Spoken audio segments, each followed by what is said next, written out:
PAP घोटाळ्याचा प्रसाद पवार साहेबांनी पण घेतला आहे.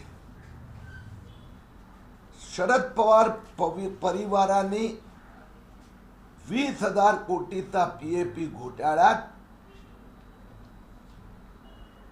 त्या परिवाराच्या कंपन्या पण सामील झाल्या आहे. भांडूप येथील जो पीएपी घोटाळा आहे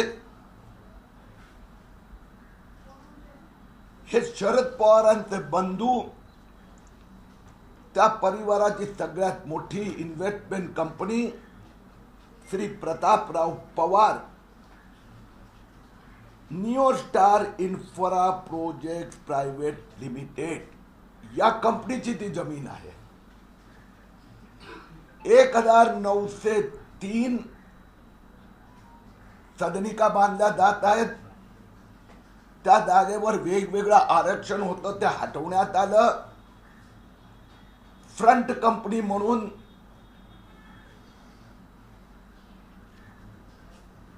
न्यू वर्ल्ड LLP या चोरडिया मित्तल यांच्या कंपनीला पुढे ठेवलं. त्या कंपनीची जॉईंट व्हेंचर करार करण्यात आला. 14 लाख रुपयेचा एक सदनिका 58 लाख मध्ये BMC विकत घेत आहे. सदनिकेचा कन्स्ट्रक्शन खर्च 8,75,00,000 आहे. 300 स्क्वेअर फीट जागेसाठी पवार परिवाराने जेमतेम लाख रुपये मोजले होते. 1,000 कोटीचा निव्वळ नफा लूट.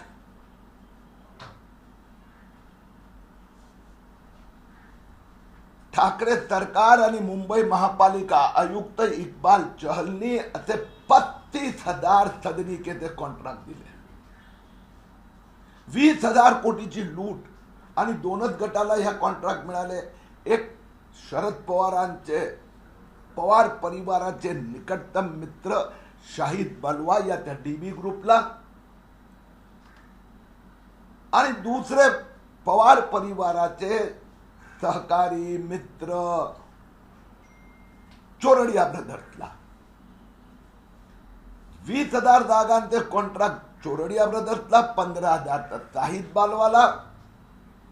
आणि या भांडूप मध्ये जिथे पवार परिवारांची स्कूल पण आहे त्या शाळेची जागा HDIL मधून घेतली आणि HDIL ने पैसा तो कुठून आणला होता तर PMC घोटाळाचा होता. एका बाजूला शाळा आणि दुसऱ्या बाजूला आता प्रकल्पग्रस्तांसाठी सदनिका.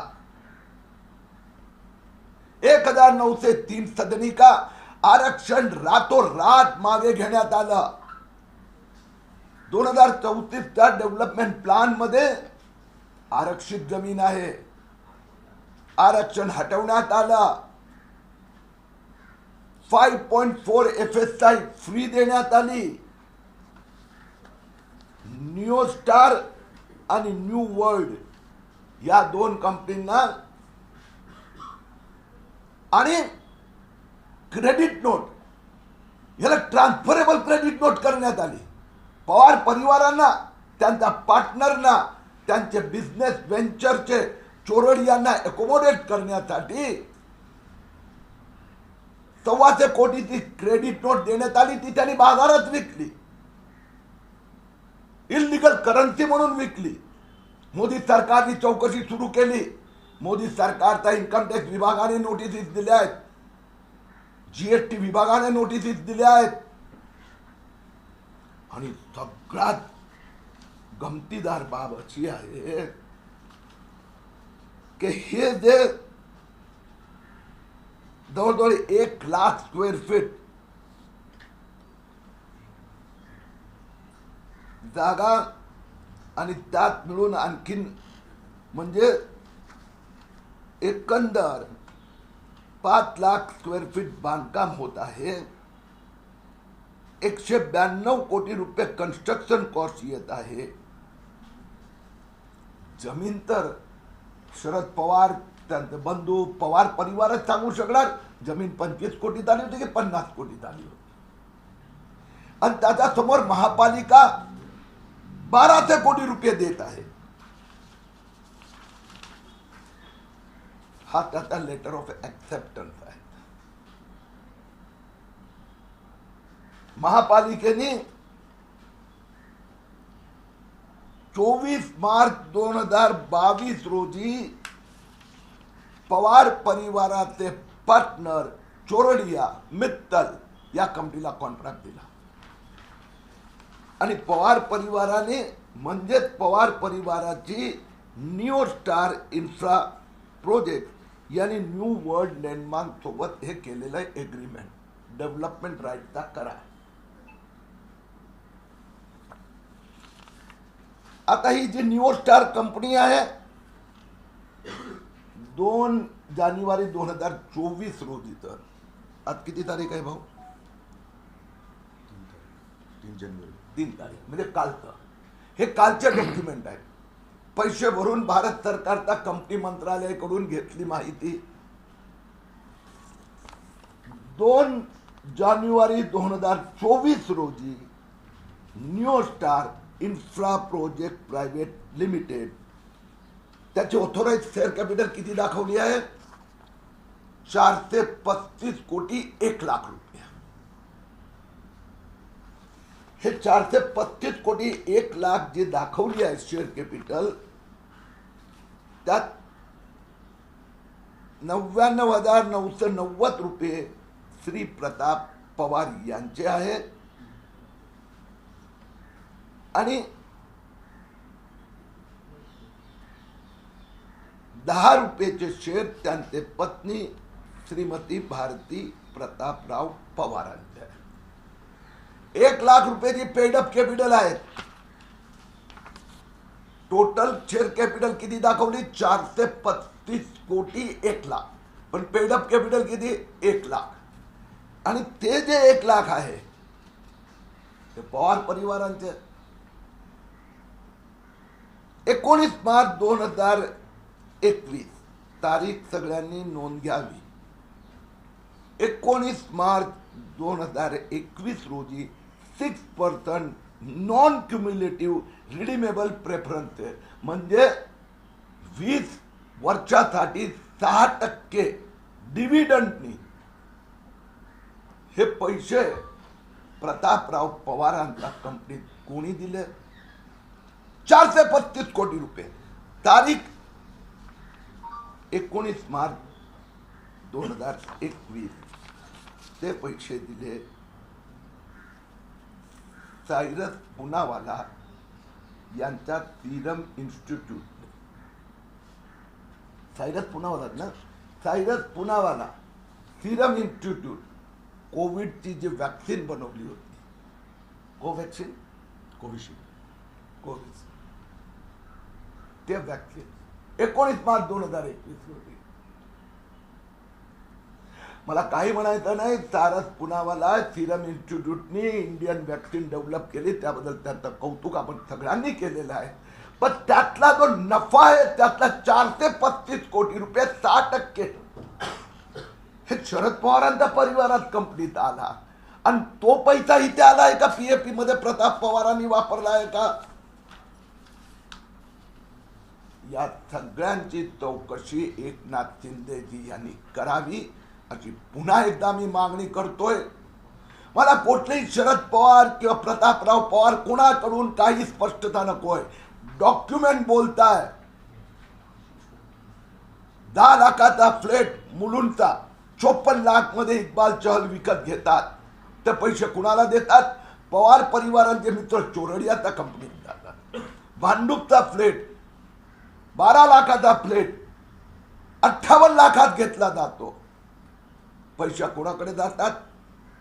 शरद पवार परिवाराचे मित्र चोरडिया ब्रदर्सला, शरद पवारांचे मोठे बंधू प्रताप पवारांच्या कंपनीत.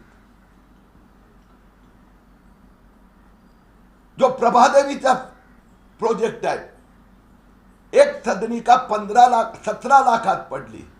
1 कोटी 14 लाखात इक्बाल चहलनी विकत घेतली. मुंबई महापालिका, मुंबईकरांचा पैसा. आणि तो पैसा कोणाकडे गेला? इंडिया बुलकडे, चोरडियाकडे. आणि इंडिया बुलकडून फॉरेनला गेला. तो फॉरेनला लाभार्थी कोण? म्हणून या सगळ्या घोटाळ्याची चौकशी ही करावीच लागणार. धन्यवाद.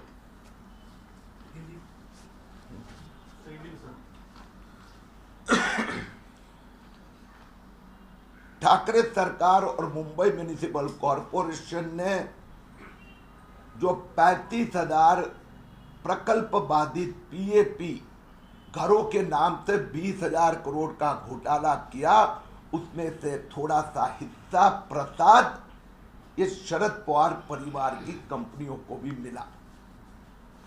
जो भांडुप में 1903 फ्लैट, इसका कॉन्ट्रैक्ट जिस कंपनी को दिया गया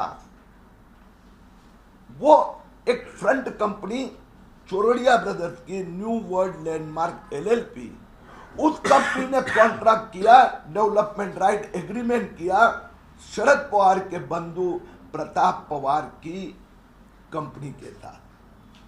प्रताप पवार की जो कंपनी है न्यू स्टार इंफ्रा प्रोजेक्ट, उनकी जमीन रातों रात वो जमीन का आरक्षण बदल दिया गया. 1903 टोटल लैंड और कंस्ट्रक्शन को 200 करोड़, महापालिका दे रही है 1200 करोड़. 12 लाख का एक फ्लैट महापालिका 58 लाख में खरीद रही है.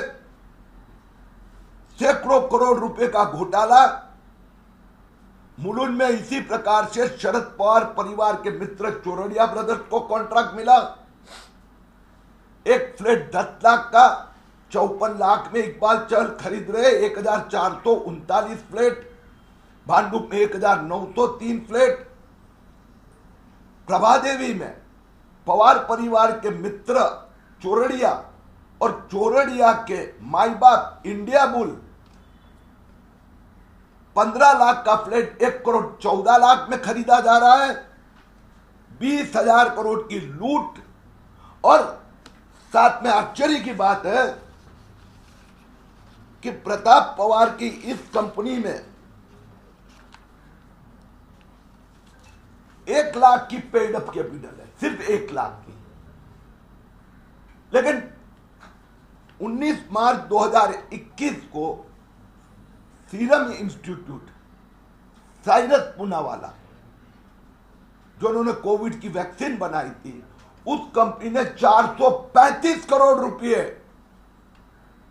20 साल के लिए इस कंपनी को दिए. प्रताप पवार की इस कंपनी को मैक्सिमम 6% इंटरेस्ट. 20,000 करोड़ रुपए की लूट मुंबई करके जेब से जाएंगी. ठाकरे सरकार के हिस्सेदार ये सब ये पैसे बांटेंगे. इसकी जांच होनी चाहिए. ऐसी पुनः एक बार मैं मांग एकनाथ शिंदे जी से करता हूं. बीजेपी ने एक नारा दिया, एक स्लोगन दिया, तीसरी बार मोदी सरकार, और वहीं अपनी बार 400 के पार. इसको संजय राउत ने कहा है कि ये ऐसा स्लोगन जो है वो ये होना चाहिए बीजेपी का कि ईवीएम है तो मुमकिन है.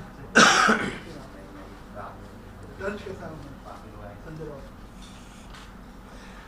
ऐसा है, संजय राउत और उद्धव ठाकरे की जो हास्यास्पद परिस्थिति है वो हम समझते हैं. हमें इसके लिए खेद है. 2019 में यही संजय राउत और उद्धव ठाकरे धोखेबाजी से मोदी जी के नाम से ही चुनाव जीते. 2014 में लोकसभा में उनके 20 सांसद आए, वही मोदी जी और वही ईवीएम था. अब संजय राउत को जब नानी याद आती है तो ईवीएम की बात करते हैं. मैं उनकी परिस्थिति समझ सकता हूं कि उनको चुनाव के पहले ही उन्होंने पराभव स्वीकार किया, वास्तविकता का स्वीकार किया. अब की बार 400 पार.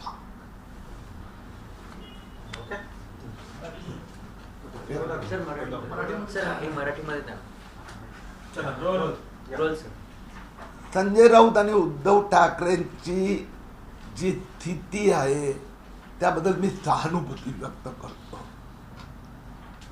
दुर्दैवी अवस्था झाली आहे, कारण की 2014 लोकसभा असो की 2019 लोकसभा असो, या धोकेबाज लोकांनी मोदीचं बोट धरून खासदार निवडून आणले. आता त्यांच्या लक्षात आलं की यावेळी मोदीजींच्या संबंधात आता असं सुरू झालंय, अब की बार 400 पार. म्हणून आता त्यांचा पोटात गोळा उठला आहे, म्हणून त्यांना EVM ची आठवण येत आहे. त्यांनी पराभव मान्य केला, याबद्दल मी त्यांचं कौतुक करतो. ABP माझा, उघडा डोळे बघा नीट.